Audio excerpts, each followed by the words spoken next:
नमस्कार विद्यार्थी मित्रों, दी मुस्लिम एजुकेशन एंड वेलफेयर सोसाइटी संचालित यूट्यूब चैनल में आपका स्वागत है। कक्षा 9 उसमें आज हम गद्य 2 जिसका नाम है न्याय मंत्री, उसके बारे में हम आज अभ्यास करेंगे। उनके लेखक हैं श्री सुदर्शन, जन्म सन 1996 ईस्वी सन, निधन सन 1968 ईस्वी सन। सुदर्शन जी का मूल वास्तविक नाम बद्रीनाथ शर्मा था, यानी उनका नाम जो है वह बद्रीनाथ शर्मा था। आपका जन्म 1896 ईस्वी सन पंजाब राज्य के सियालकोट नामक स्थान में हुआ था। बचपन से ही आपने कहानियाँ लिखना शुरू किया। पुष्पलता, सुप्रभात, परिवर्तन, पनघट, नगीना आदि आपके सुप्रसिद्ध कहानी संग्रह हैं। आपका एकमात्र उपन्यास है बागवंती। इस कहानी में सम्राट अशोक जो है वह सर्वश्रेष्ठ न्याय मंत्री की खोज में था। शिशुपाल से मुलाकात होने पर उसकी योग्यता देखकर उसे न्याय मंत्री बनाया। न्याय न राजा देखता है न रंग, यानी न्याय करने वाला व्यक्ति जो है वह उसके सामने सभी समान हैं। वह राजा देखता है न गरीब आदमी देखता है। न्याय तंत्र पर विश्वास दिलाने के लिए यहाँ प्रयास किया है। श्री सुदर्शन जी हिंदी के पुराने और मंझे हुए कहानीकार थे।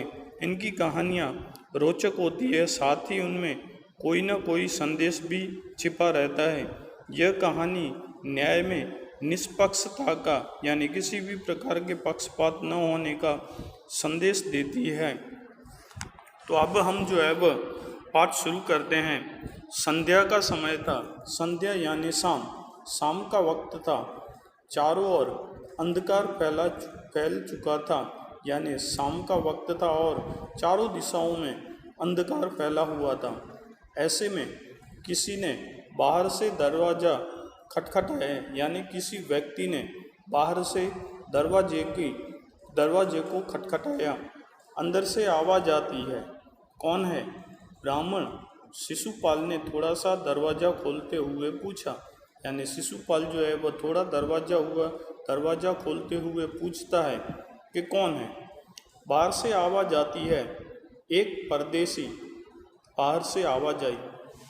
वह परदेसी कहता है कि मुझे रात काटने के लिए स्थान मिल जाएगा, यानी एक रात बिताने के लिए मुझे तुम्हारे घर में जगह मिल जाएगी। जैसे ही शिशुपाल ने पूरा दरवाज़ा खोला, यानी शिशुपाल जो है वह पूरा दरवाज़ा खोलता है, तभी उसके सामने एक नवयुवक खड़ा था। उन्होंने मुस्कुराकर कहा,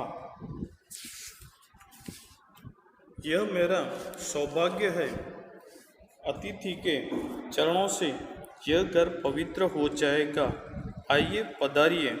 यानी शिशुपाल हंसकर कहता है कि ये मेरे अच्छे नसीब है कि अतिथि यानी मेहमान के चरणों से, यानी मेहमान आने से यह घर मेरा पवित्र हो जाएगा।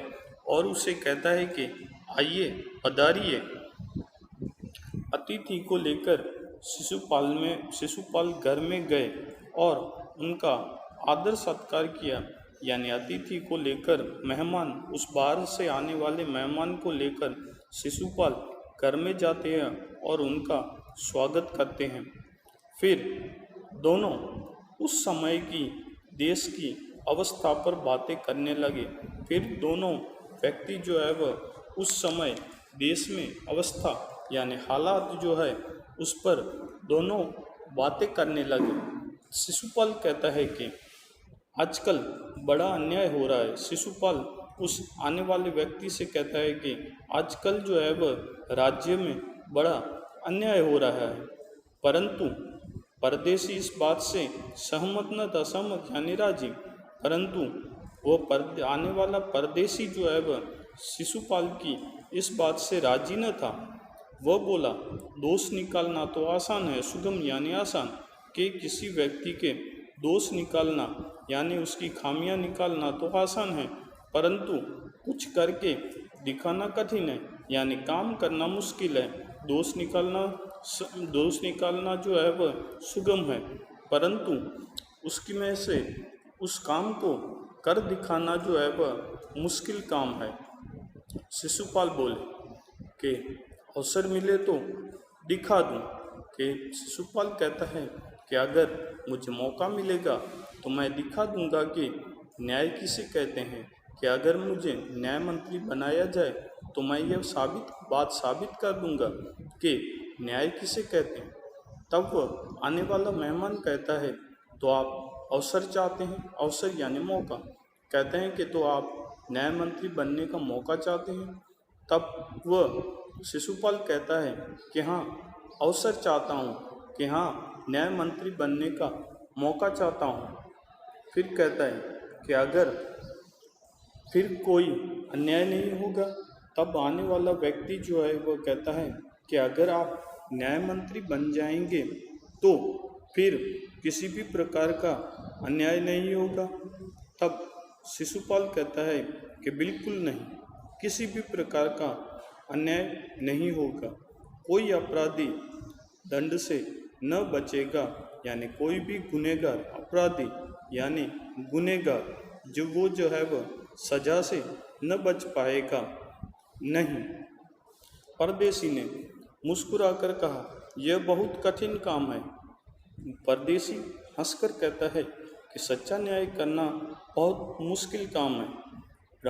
तब वो शिशुपाल कहता है कि ब्राह्मण के लिए कुछ भी कठिन नहीं है, यानी ब्राह्मण जो है वह उसके लिए कुछ भी कठिन बात नहीं है। मैं न्याय का डंका बजाकर दिखा दूंगा, यानी चारों ओर मैं न्याय फैला दूंगा। परदेसी धीरे से मुस्कुराए, यानी वह परदेसी जो है वह हंसता है पर कुछ न बोले। फिर कुछ देर बाद वह सो गए। फिर वह जो है वह रात का समय बीत चुका था, यानी फिर कुछ देर बाद वह सो जाते हैं। सुबह उठकर परदेसी ने शिशुपाल का आभार मानते हुए उससे विदा ली, यानी सुबह होते ही शिशुपाल ने जो उसे घर पे ठहराया था तो उसका आभार माना और वहाँ से चला गया। कुछ दिनों बाद शिशुपाल के घर कुछ सिपाही आए, यानी कुछ दिनों बाद शिशुपाल के घर पर सैनिक आए और उन्हें दरबार में चलने के लिए कहा, यानी उन सैनिकों द्वारा कहा गया कि आपको राजा ने बुलाया है, चलो दरबार में।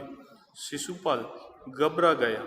वह समझ नहीं सका कि सम्राट ने उन्हें क्यों बुलाया है। शिशुपाल समझ नहीं पाता है कि सम्राट अशोक ने उसे किस लिए बुलाया है। कहीं उस परदेसी ने तो सम्राट से झूठी सच्ची शिकायत नहीं कर दी ना। उसे ऐसा विचार आया कि जो परदेसी आया था उस परदेसी ने सम्राट अशोक से झूठी सच्ची बात यानी बड़ा चढ़ाकर उसे अशोक से शिकायत तो नहीं कर दीजिए। दरबार में पहुंचकर शिशुपाल का हृदय धड़कने लगा। जब उन्होंने देखा कि परदेसी ही सम्राट अशोक है, यानी जब दरबार में पहुंचा तो शिशुपाल का कलेजा जो है वह हृदय जोर जोर से धड़कने लगा। उसने देखा कि वह जो परदेसी उसके घर पे थोड़े दिन पहले ही आया था वही परदेसी जो है वह सम्राट अशोक है। सम्राट बोले, ब्राह्मण देवता, मैं आपको न्याय का अवसर देना चाहता हूँ। अशोक जो है वह शिशुपाल से कहते हैं कि ब्राह्मण देवता, मैं तुम्हें न्याय का मौका देना चाहता हूँ, न्याय करने का मौका देना चाहता हूँ। क्या आप तैयार हैं? यानी न्याय मंत्री बनने के लिए आप तैयार हैं? पहले तो शिशुपाल घबरा गए, फिर बोले, यदि सम्राट की यही इच्छा है तो मैं तैयार हूँ। फिर शिशुपाल थोड़ी देर तो घबराता है, फिर कहता है कि यदि सम्राट आपकी इच्छा है तो मैं तैयार हूँ। बहुत ठीक, कल से आप न्याय मंत्री हुए। यानी अशोक राजा कहते हैं कि अच्छा है, तो कल से आप न्याय मंत्री बने। सम्राट ने कहा और अपने हाथ की अंगूठी उतारकर शिशुपाल को पहना दी, यानी वह राज्य की मुद्रा जो थी वह अंगूठी उतारकर शिशुपाल को पहना दी। यह सम्राट अशोक की राजमुद्रा थी। अब शिशुपाल न्याय मंत्री थे। उन्होंने राज्य की पूरी व्यवस्था करना आरंभ किया। उनके अच्छे प्रबंध से राज्य में पूरी तरह शांति रहने लगी, यानी न्याय मंत्री बनने के बाद जो है वह पूरे राज्य में शांति रही। किसी को किसी भी प्रकार का डर नहीं था, यानी शिशुपाल के न्याय मंत्री बनने से किसी भी प्रकार का किसी को डर नहीं था। यहाँ तक के लोग दरवाजे तक खुले छोड़ जाते थे, यानी अपने घर के दरवाज़ों को ताला भी नहीं लगाते थे, क्योंकि उन्हें विश्वास था कि न्याय करने वाला सच्चा व्यक्ति है। और जो है और राज्य में पूरी तरह से शांति भी छा गई थी। चारों तरफ न्याय मंत्री के अच्छे प्रबंध और न्याय की धूम मच गई, यानी पूरे राज्य में जो है जो शिशुपाल के न्याय का डंका बज गया। तो विद्यार्थी मित्रों, इस भाग में हम यहाँ तक का जो है अभ्यास करेंगे। अब आने वाले दूसरे भाग में हम आगे का अभ्यास करेंगे। नमस्कार।